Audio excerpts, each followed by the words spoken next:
Ili bwana mjuaji hili limekuja kuja vipi? Bwana mjuaji ilikuwa wakati mimi wakati natafuta kazi, kufanya kazi media. Wakati nasoma chuo nilitumia Instagram yangu kupata kazi Cloud.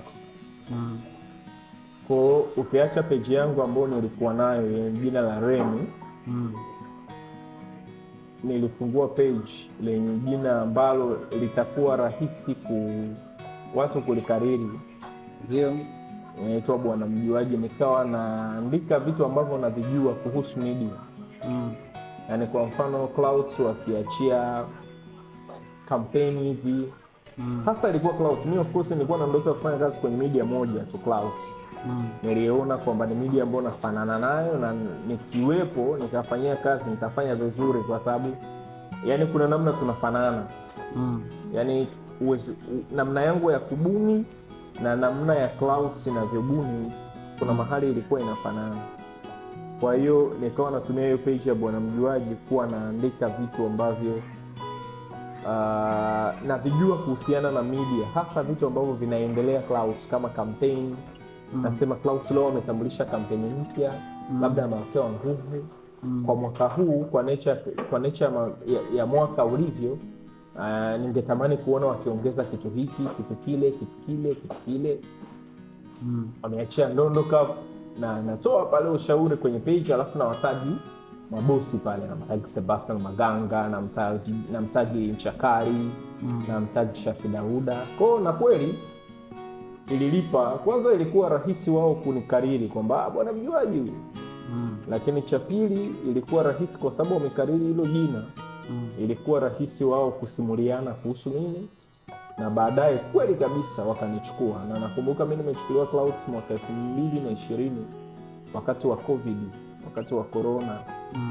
Ofisini haingii mtu, lakini mimi kwa namna ambavyo nilikuwa naandika na nini, wakasema udogo ngoja tumchukue, tumwahi. Ukisema tusubiri COVID hapa hata COVID inaweza ikaenda naye. Mbona kwa wakanichukua wakati huo, na wakanilea, wakanifundisha kazi hivi mpaka sasa hivi na miaka 6 ya kufanya kazi Clouds. Ndo chimbuko la Bwana Mjuaji. Na nilipofika ofisini of course wakasema ni mjuaji mweli. Lakini it's positive, sio mjuaji ambaye ni mjuaji negative, mjuaji positive, kwamba sijui kila kitu. Lakini vitu vichache ambavyo Mwenyezi Mungu amenijalia kuwa navijua, na vijua vizuri. Yani kuna maeneo ambayo mimi nina ladha yangu ya kimjuaji. Ndio maana kuna wakati ambao kuna bosi wangu mmoja hivi ananiambiaga nikibuni kitu cha kawaida tu, au nikitoa wazo la kawaida, anaambia hili wazo umelitoa kama Remy, sio Bwana Mjuaji. Embu waza zaidi, utoe wazo kama Bwana Mjuaji. Safi sana Bwana Mjuaji. Unasimama kama nani bwana? Nafanya kazi Clouds, nafanya kazi idara ya ubunifu na mikakati ya Clouds. Kazi yangu ni kuhakikisha Clouds Media Group haipungukiwi ubunifu kwenye vipindi, ubunifu kwenye campaigns, ubunifu kwenye miradi, ubunifu kwenye biashara, ubunifu kwenye mauzo, ubunifu kwenye matukio, na engo zote. Ndio jukumu langu namba 1. Ili swala kugombea ubunge ulikuwa umelifikiria toka utotoni kwamba utakuja kugombea ubunge, au limekujia tu hivi kubwana? Utotoni nilikuwa mtoto nadhani. Lakini haikunijia from nowhere. Mwaka 2005 kule kwetu niliona wananchi ambao sio wanachama wa chama chochote cha siasa. Unajua kule kwetu na Nyamba kule upinzani haupo. Yani huwezi kwenda kule ukakuta kuna wapinzani. Huwezi kwenda ukazunguka na Nyamba mzima, huwezi kukuta bendera ya Chadema, hakuna mambo haya. Kwa hiyo mtu ambaye anashinda ubunge kwenye kura za maoni ndani ya chama, anakuwa ni kama kishashinda na uchaguzi mkuu. Sasa pale kwetu mwaka 2005 wananchi walikwenda kuzuia msafara wa wajumbe, hawa wajumbe wa CCM ambao walikuwa ni wajumbe kutoka tarafa ya Nanyamba. Kipindi hicho hatuna jimbo la Nanyamba, tuna jimbo la Mtwara Vijijini. walikwenda kupiga kura huko Mtwara mjini, ndo walikwenda kupigia kura kumchagua nani atagombea kupitia CCM. Sasa pale kwenye tarafa yetu ya Nanyamba, pale pale kwenye ardhi yetu ya Nanyamba, kulikuwa na mtu anaitwa Juma Chinavachi. Ndo wananchi walikuwa wanataka yeye akashinde, kwa sababu walikuwa wanataka mbunge kutoka Nanyamba pale, yani atoke pale. Ndio. Lakini na wajumbe kutoka tarafa ya Nanyamba walikuwa wengi kuliko tarafa zingine. Kwa hiyo waliamini kwamba kama wangempigia kijana wao wangeshinda. Kwa hiyo walivyoenda kula wakawa hawajampigia yeye, wakazingira, wakawasha moto matairi ili ule msafara uliobeba wajumbe wakauzuia, wakawachapa na viboko kweli kweli wale wajumbe ambao hawakumchagua Homeboy. Ndio. Sasa ule uchaguzi ukaisha. Uchaguzi ulipoisha mwaka 2007 kama sikosei, Chinavachi akafariki. Alipofariki kiukweli sikuwahi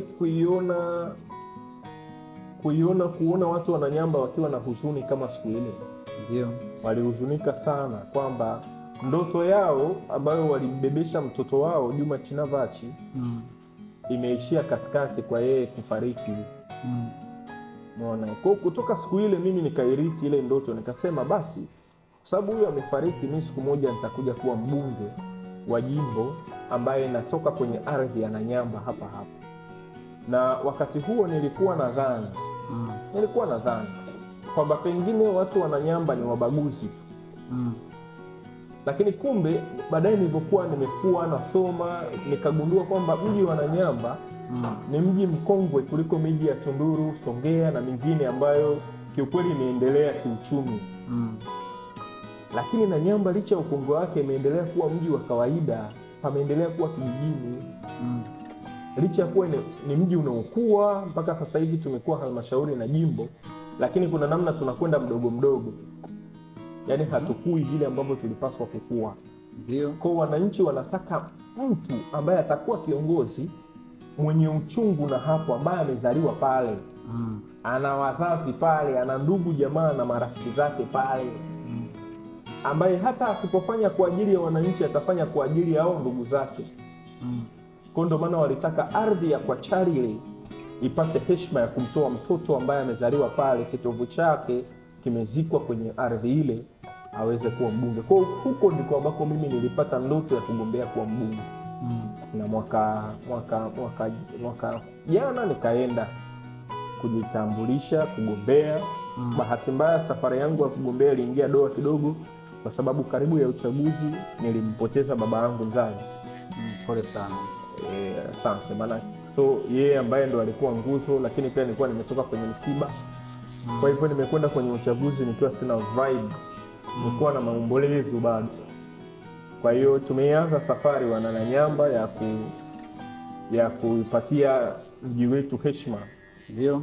Ya kumpata mtoto wao ambaye anaweza kuwa kiongozi wao na mwakilishi wao kwenye bunge la Jamhuri ya Muungano wa Tanzania. Kwa hivyo ni ndoto, sio ndoto yangu, ni ndoto ya wana Nanyamba. Kuona mtoto wao kutoka kwenye ardhi ya Nanyamba na kuwa mbunge kwenye lile jimbo. Na mimi nilirithi hiyo ndoto kutoka kwa Juma Chinavachi tangu alipofariki dunia. Juma Chinavachi. Yes. Vipi changamoto labda za chuo ambazo ulizipitia? Nadhani changamoto kubwa ukiwa chuoni ni njaa. Hiyo ni changamoto general kwa wanachuo. Lakini binafsi mimi changamoto ambayo nilikuwa naipitia, mimi ujue wakati nasoma niko high school, nilisema nikishafika Dar es Salaam, kwa sababu mimi mpaka nafika form 6 nilikuwa sijawahi kufika Dar. Ndio. Ambayo hiyo ni mwaka 2016. Mimi mara ya kwanza kufika Dar ni 2016 chuo. Kwa hiyo nilisema nakwenda kusoma Dar kwa sababu nataka nikifika tu Dar ile nimeanza chuo nipate kazi, nifanye kazi kwenye media kubwa yoyote. Wakati huo mimi tangu nilikotoka, yani tangu shule ya msingi, O-level, high school, nilikuwa kiongozi wa wanafunzi. Kwa hiyo nilisema pia nikifika niwe kiongozi. Kwa katika moja ya changamoto ambayo nilipata, nimefika chuoni kuna watu wengi. Sio rahisi kuwa kiongozi. Kwa nimekaa mwaka mzima sio kiongozi, japo nilifanya juhudi niwe kiongozi. Ilikuwa inaniumiza sana, afu nilikuwa nimetoka shuleni high school, mimi ndo kiongozi yani naamua vitu. Watu wote wananiona kama kiongozi wao, sipoi yani. Afu nakuja huku nakuwa raia wa kawaida. Ilikuwa inaniumiza, lakini kingine miaka ya chuo ilikuwa inaenda kuisha. Alafu mimi bado sijatimiza ndoto yangu. Ndio maana wakati mimi nimekuja nilikuwa nataka kuja kuwa mtangazaji. Lakini nilipogundua utangazaji ni kazi, na kipindi hicho kila mtu anaweza kuwa mtangazaji, kina Baba Levo akawa watangazaji. Yaani kila mtu anaweza kuwa mtangazaji. Basi nilipoona nakaribia kumaliza chuo au sijapata kazi media, nikasema hapa nikicheza nitarudi na nyamba nikimaliza chuo. Nikabadili mbinu. Kipindi hicho Wasafi inaanzishwa, EFM wa moto, nikasema sasa hivi kuna competition kubwa. Kwa hiyo inabidi niuze akili. Kwa sababu nataka kufanya kazi Clouds. Inabidi niuze akili. Sidhani kama watu watakataa akili yangu, kwa sababu hakuna akili kama yangu. Kama kuna mtu mwingine ana akili, basi hiyo ni yake. Mimi akili yangu ni Mwenyezi Mungu amenijalia mimi peke yangu akili hii. Sawa. Kwa hiyo ndo nikafungua page ya Bwana Mjuaji, nikaanza kuwa na post mambo ya akili. Kwa moja kati ya changamoto ambazo nikutana nazo chuoni ni stress. Naishi kuwa sio kiongozi, japo baadaye nilifanikiwa. Kakaangu Osman Mchinja ambaye alikuwa rais wa serikali ya wanafunzi, alipochaguliwa kuwa rais akaniteua kuwa waziri chuoni na mbunge, kwa nikawa kiongozi. Sawa, redio ziko nyingi, lakini kwa nini wewe ulipendelea sana Clouds? Nilikuwa natafuta media ambayo ina image ya katikati. Unajua Clouds wanafanya entertainment lakini corporate. Ukifanya kazi EFM kuna namna unafanana na Singeli. Fanya kazi Wasafi kuna namna unafanana na UWCB ule, yani unyamwezi sana ule. Unyamwezi wala Clouds upo, lakini unyamwezi sana ule, umeona. Lakini Clouds ni sehemu ambayo imefanikiwa kucontain watu wote. Yani ina Waswahili, ina watu wanyamwezi sana, ina wanyamwezi wa katikati, ina watu corporate, ina watu wa serikali, ina watu wenye akili nyingi, ina brains, zile masterminds, ina kila aina ya watu, na jamii inawaona hivyo. Yes, ndio maana Clouds kuna watu hapo wanateuliwa kwenye nafasi za uongozi na serikali. Kuna watu wanakuwa viongozi wa vyama vya mpira.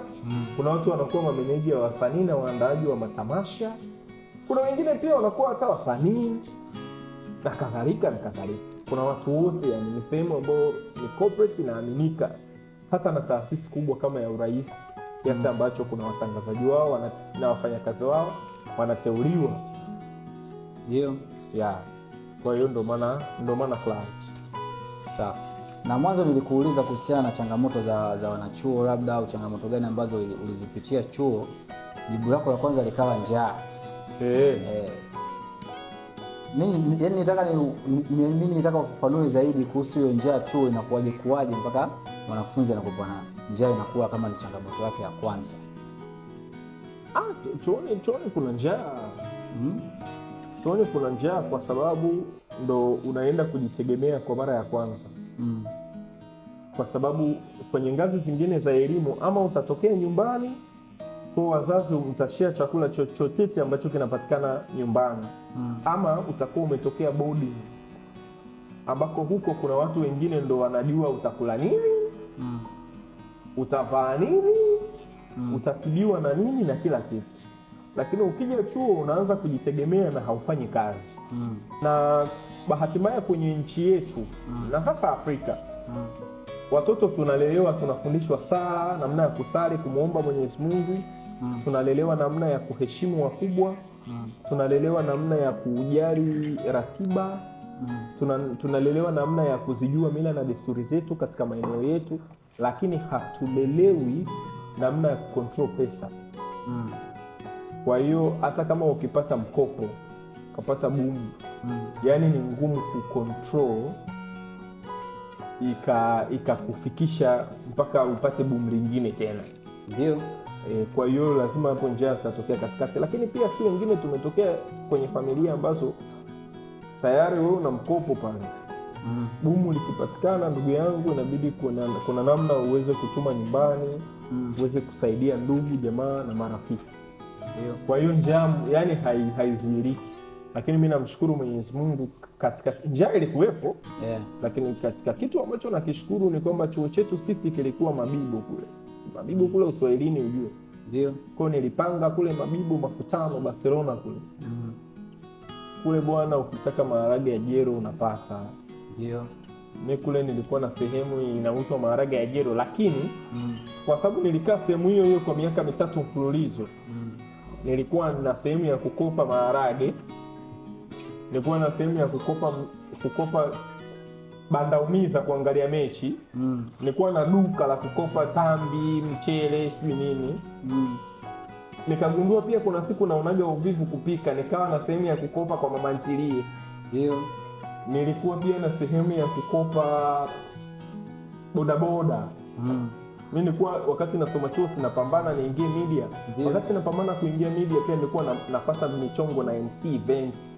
Sasa unakuta mimi sina hata 100, alafu inabidi niende nika MC event. Nikimaliza ku MC ndo nitalipwa. Kwa hiyo nilikuwa na bodaboda wa kuwakopa pia. Wananipeleka, nikisharudi nitawapa hela. Nilikuwa na sehemu, baadaye nikagundua kuna kitu kingine kinazingua ambacho ni gesi. Inaishaga tu muda wowote huo. Nikatafuta sehemu ya kukopa ya gesi. Kukopa gesi. Kukopa gesi. Maisha na nikawa na sehemu permanently nakopa maji. Ilikuwa mbele yangu hapa kwa Mama Amiri. Nakopa maji hapo kwa Mama Amiri, nakopa tu. Umeona? Alikuwa mama mwema sana. Ndio. Anakopesha maji pale anytime. Sawa, umesema kwamba maisha ya chuo ni magumu sana na njaa waga ni tatizo la kwanza kama ulivyosema. Na wewe pia umesema kwamba miongoni mwa ndoto yako unataka kuja kuwa kiongozi mkubwa. Ukija kuwa kiongozi utawasaidiaje wanachuo? Namna kwa kuamua, labda unafikiria, labda una plani gani ambayo unasema hii mimi nikija kuwa kiongozi nitafanya plani hii kwa wanachuo ili na wao pia waishi vizuri. Kula chuma hiyo. Mimi nikiwa kiongozi, katika kitu ambacho nitafanya kwa wanafunzi wa vyuo ni kama ambavyo serikali kwa kiasi kikubwa inafanya, kuhakikisha wanatoa mikopo. Na Mheshimiwa Rais, kutoka pale ambako sisi tulikuwa tunapata kwa siku boom, ilikuwa shilingi 7,500 kama sikosei, ameongeza sasa hivi ni 10,000 kwa siku. Umeona? Kwa hiyo mimi ambacho nafanya kaka, hakuna ujanja mwingine nitafanya zaidi ya kuhakikisha kwamba naongeza bajeti ya mikopo na boom kwa wanafunzi. Cha kwanza, mtu yeyote ambaye ana qualify kwenda chuo kusoma elimu ya juu, wote, yani labda wakati wangu huo naweza nikakosa kuwalipia wote ada, lakini lazima wapate boom. Yani kila mtu ambaye amepata chuo, ujue 100% lazima apate boom, hela ya chakula na malazi. Lazima hiyo apate, na stationery na field. Hizo hela lazima nihakikishe kila mwanafunzi ambaye ameenda chuo amepata. Lakini pili, kama ambavyo tunaona kadiri uchumi unavyopanda, serikali inaongeza pia hiyo boom. Rais ameongeza sasa hivi inafika 10,000 kwa siku. Enzi zetu haikuwa hivi. Kwa na mimi wakati wangu ambao nitakuwa kiongozi, nitajitahidi kuinfluence serikali ili iweze kuongeza bajeti hiyo kwa wanachuo, waweze kupata fedha kubwa zaidi kwa siku, ili iweze pengine stoshe, lakini iweze kupunguza makali ya maisha kwa wanafunzi wa vyuo na vyuo vikuu. Sawa, hizo ambazo umezisema hapo ni changamoto za chuo, na lakini kuna changamoto labda za mwenye nyumba huko ulipokuwa unakaa, umeishiwa kodi, hajaje kukukuta? Hiyo ni kama nini? Hiyo ni kwa mpambanaji yoyote lazima awe na changamoto na mwenye nyumba kuhusiana na issue ya kodi. Yaani wewe kama hujawahi kuwa na changamoto na mwenye nyumba kuhusu kodi, wewe sio hustler. Kwa wapambanaji hicho ni kitu cha kawaida. Nishanikuta sana. Tena imagine wakati huo kodi yangu nikiwa chuo ilikuwa shilingi 50,000 tu. Nalipa miezi 6,300,000. Ilikuwa ni changamoto sana. Yaani haikuwa rahisi.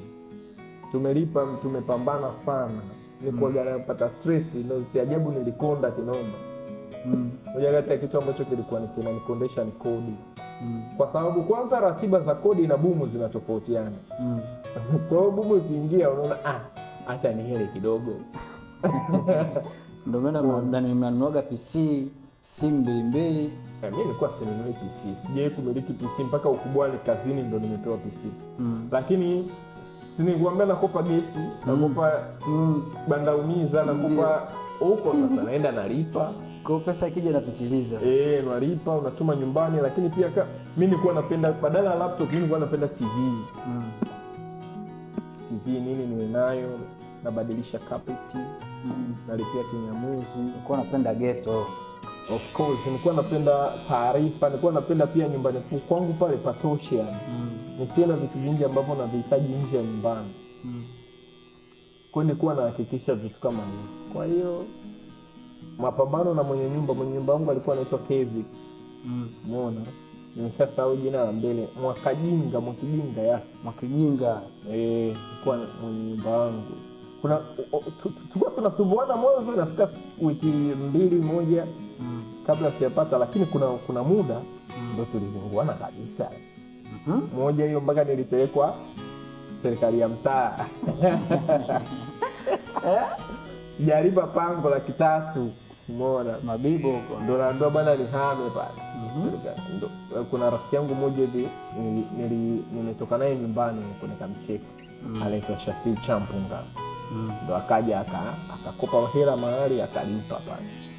Ndio ikawa pona yangu hiyo. Baada hapo mwenye nyumba unaongea naye vizuri tu. Baada kaka mimi ni Makonde. Naongea naye vizuri sawa, lakini kuna favor hawezi kupata. Vitu vyote inabidi vio vya kisheria. Yaani sijui favor gani usinifika wali aje hamna wali hapa na upo. Lakini fresh kwa sababu sio siku alikuwa anadai haki yake ya kimkataba. Hivi ni muhimu kwamba watu ambao umewasaidia kuku-appreciate. Yaani kuni-appreciate mimi kwanza sitaki, sina mpango huo na sio muhimu kwangu. Ndio. Lakini mtu ambaye nimewahi kumsaidia akabeza huo msaada. Akanisimanga vibaya kwa watu huko na kwa namna yoyote ile, mimi kwangu huyo anakuwa adui yangu. Yaani mimi ni mtu wa kusini kule, sisi wa Makonde tunanongwa. Yaani mimi siwezi kuwa nimekusaidia. Sawa usini appreciate, lakini basi usiniseme vibaya. Na wala usiudogodishe huo mchango ambao nilikupatia kwenye maisha yangu. Wewe sijua nilijinyima kiasi gani kwa ajili ya kukusaidia. Na mara nyingi watu ambao tunawasaidia, watu wanajua kwamba huu kuna udogo. Kuna mtu anamsaidia. So mara nyingine ukikaa na watu kaanza kudogodisha huo msaada au kaanza kusema vibaya na nini, wao wanakuja kusema kwa sababu wanajisikia vibaya kwamba yule ulikuwa unamsaidia bwana sasa hivi anasema hivi na hivi. Anasema alikuwa mtumwa kwako, sijui alikuwa haukuwa msaada na kadhalika na kadhalika. Ndio maana hata mimi hapa, mimi kuna kakaangu mmoja amenisaidia vitu vingi sana. Kuna siku akaniambia, anaitwa Rockfield. Akaniambia ujue nilikuwekea watu nisikie unaongea nini kuhusu mimi. Ndio. Aisee huo mtihani umeufaulu. Yaani haujanukuliwa popote. Ukinisema kwa ubaya. Na mimi hivyo. Watu wangu wote waliwahi kunisaidia hata kikombe cha maji ya kunywa. Sasa mimi nimetoka kule kwetu kijijini kule. Kila siku nilikuwa naona wazazi wangu tu ndo wanahangaika kuhusu maisha yangu. Kwa ninapokutana na watu ambao wananisaidia kitu chochote kile, hata kama ni maji ya kunywa, mimi na appreciate sana, na hata siku moja nimeapa kwa Mwenyezi Mungu sitanukuliwa na mdomo wangu nikiwasema vibaya. Ndio. Yaani katika kitu ninajizuia na nimefaulu. Yaani kila nikitafuta neno la kumsema mtu aliyewahi kunisaidia kitu chochote kile kwenye maisha yangu huwa linarudi. Ndio mimi na kanuni yangu ya maisha kwamba wakati mwingine unapozungumza inabidi uzungumze kama mtu unayerekodiwa. Kwamba haya ninayozungumza yakimfikia mwenyewe nitakuwa radhi ayasikie. Kuna watu wengine mimi nikinukuliwa na wasema mimi kwangu wala sijali. Lakini kwa watu ambao mimi wamegusa maisha yangu, wamenisaidia, huta ninukuu, yani hata unipe nini hautaninukuu mimi nikiwasema vibaya. Kwa hiyo sio lazima kumappreciate mtu kwa maoni yangu kwa sababu amekusaidia, lakini ni muhimu sana ukamheshimu na ukaheshimu mchango wake kwenye maisha yako, na kama kuna mahali anazingua basi ukamwacha tu aendelee na maisha yake. Safi. Unajisikiaje labda chama chako na rais wanavyosemwa vibaya na watu wanavyoongea maneno mabaya kuhusiana na chama? Kuhusiana na mambo ambayo yamekosa adabu, kwangu mimi siungi mkono na najisikia vibaya kuyaona na kuyashuhudia. Na sijisikii vibaya kwa wanaoyasema, najisikia vibaya kwa wazazi waliowalea vijana wasiokuwa na adabu. Lakini kukosoa kwa maana ya watu kuichukia serikali, kuichukia rais, kuichukia Chama cha Mapinduzi, kuna vitabu mimi nimesoma, wanasema wanasiasa ni psychologist namba 1 wa jamii. Yaani wao ni wanasaikolojia namba 1 wa jamii. Kwa sababu jamii, kila unayemuona kwenye jamii sawa, ana machungu yake katika maisha. Yale machungu kwenye maisha wakati mwingine hata kama yasitatulike, yanaweza katatulika kisaikolojia. Kwa akipeleka lawama mfano kwa rais, akipeleka lawama mfano kwa serikali, akipeleka lawama kwa Chama cha Mapinduzi, kuna namna anapona. Kwa hiyo swala la serikali na rais kusema ni swala la kawaida tu. Lakini kwa hivyo mimi, mtu ambaye najifunza vitu vingi, nafuatilia siasa za kikanda, kimataifa, historia ya namna ambavyo nchi zinajiendesha, dola na serikali, naona ni jambo la kawaida tu watu wakati mwingine kupeleka lawama kwa serikali, rais na chama. Inawasaidia kupona.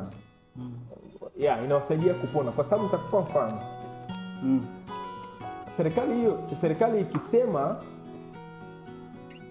deni la taifa limeongezeka, sawa, wananchi wanaamini. Ndio. Serikali ikisema uchumi umepanda, wananchi hawaamini. Sio, umeelewa?